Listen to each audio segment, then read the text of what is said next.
Spring is in the air, and that can only mean one thing: spring cleaning, like it or not. Well, if you don't feel like taking on your whole home, start small. Start with your cabinets, what's inside them in the kitchen. Tanya Mercer is a holistic health counselor, and you have 5 easy tips. Yes. That won't kill us this weekend if we want to do this, right? It won't kill you. You say restock your cabinets, and I look straight to our coffee table because it's been reorganized here with tons of stuff.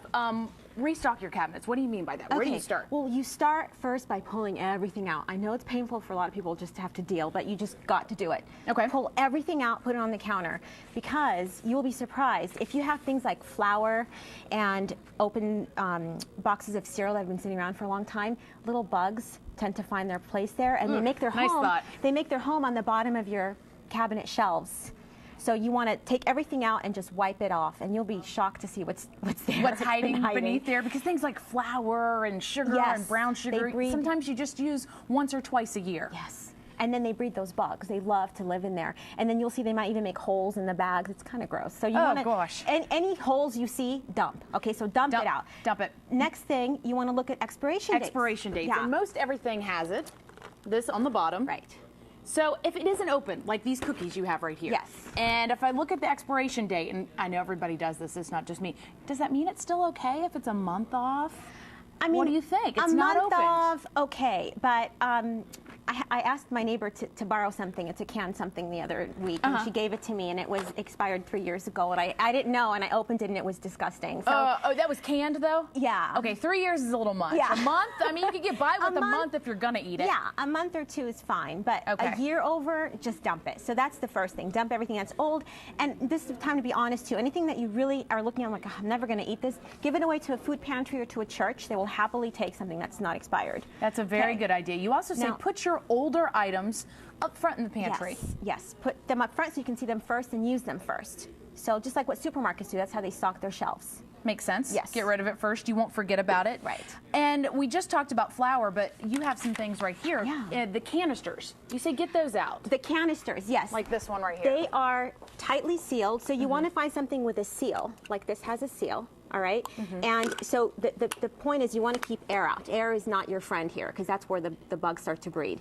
So like I have my whole wheat berries in here, and I can actually write on this canister. I got these cute little canisters from IKEA. They're glass, so they're not going to leach any plastic things. Right. So you put things like whole grains and lentils that I have here. You can even use jars that you have used that came with something, and then you wash it and use the jar. That's very economical. Right when you're going to recycle, people do that. Yeah. You can use it again. Exactly. I use these jars for all my whole grains and legumes and beans and things. And that way I can see what's in it because it's glass. That's true. You don't have to search. Right? You know what's there. Yeah. What would you say are the top things that you need to toss? Okay. If it's been a while and you're opening up your pantry and there's some stuff in there, what do you go for first? Okay. Well, it's not so much. Well, you want to toss the old stuff like I talked about, but I'm talking here about ingredients. Okay. So these are things that lurk in food that aren't really good for your health. Okay. Some examples: high fructose corn syrup.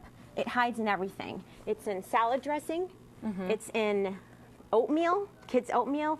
It's in cookies. You're saying kids' oatmeal because that's different because they put the sugars in there so the kids will eat it. I mean, it's dinosaur eggs. It's, you know, so it's different than your plain oatmeal that you would get. It hides in all your snack products, your cookies. So anything that has high fructose corn syrup is not great for you. Okay. The other bad item to have is hydrogenated oils. Partially hydrogenated cottonseed, soybean, whatever, fill in the blank oil. That clogs your arteries. And that would be found in what? That's found in everything as well. It's shocking. It's one of butter? the main ingredients in peanut butter. Now I brought alternatives. This is an organic peanut butter. It costs 10 cents more. 10 cents more. And what's the difference in the ingredient? How much of the hydrogenated oil? It has no hydrogenated oil, and it has no high fructose corn syrup. This one has both. Okay? So you just want to read the ingredients. It's got peanuts and salt. That's it. And you usually think organic, sometimes it costs more, but this you say just 10 cents, so it's not too bad. Yeah, it's not, you know, this is a brand of a store, so when you go to Giant, Safeway, they have their own brand of organic. It's almost, if not the same price, maybe 5 or 10 cents more. And they want you to get you to buy the brand. Yes. So, of course, that's their incentive to make it cheaper for you. Yeah. So the other 3 ingredients quickly is food coloring. Food coloring is, there's been studies to show that it actually interferes with kids' brain development when they're young. It spurs ADHD and hyperactivity disorders in children. So you want to keep the artificial colors at bay, and it's everything. I have here this cake mix. It's pretty cake mix with all the I'm sure everybody colors has on something it. like that in their yeah. pantry. So you want to get rid of it. You know, all you have to do is read the ingredients. It's all there for you to see. But if we eat that at a minimum, I mean, a cake for a birthday, is that really going to kill us?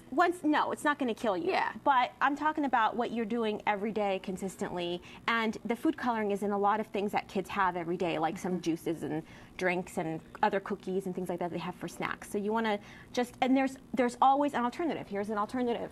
A nice vanilla baking mix, and this doesn't have any natural. of the It says natural flavors, mostly natural ingredients. Right. Okay. And it's, again, almost the same exact price. And then monosodium glutamate, that's a big one. That MSG. is a big one. What, MSG. I'm sure Better you've known heard as of MSG. it. Yeah. MSG.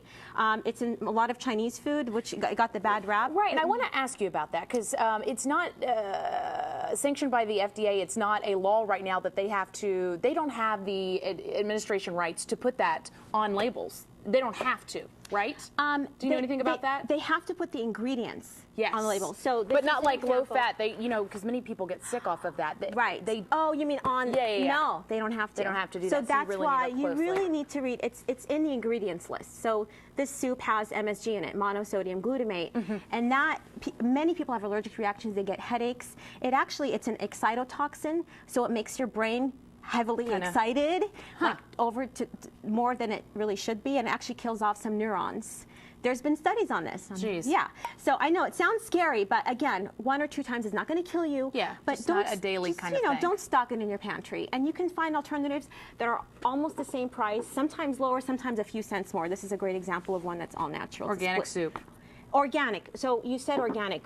Organic. Anytime you have something that says organic on it, you are guaranteed that it's not going to have those 5 ingredients: high fructose corn syrup, partially hydrogenated oil, food coloring, artificial flavors, artificial sweeteners like aspartame, and MSG. Lots to keep up with here. Right. We talked about you have your wheat pasta and things like that. Yeah. Let's talk about that before we go. Okay. So I have, so there's whole grain so things to store. Whole grain pasta, that's just whole wheat pasta. Whole grains, like these are wheat berries. I have here brown rice, which is a whole grain. So brown rice, lentils, beans, like these garbanzo beans, legumes, things to store. Also flavoring, things that really give a lot of pop and flavor to your dishes. Sun-dried tomatoes, right? Artichoke hearts, olives, capers. Those are great things to store.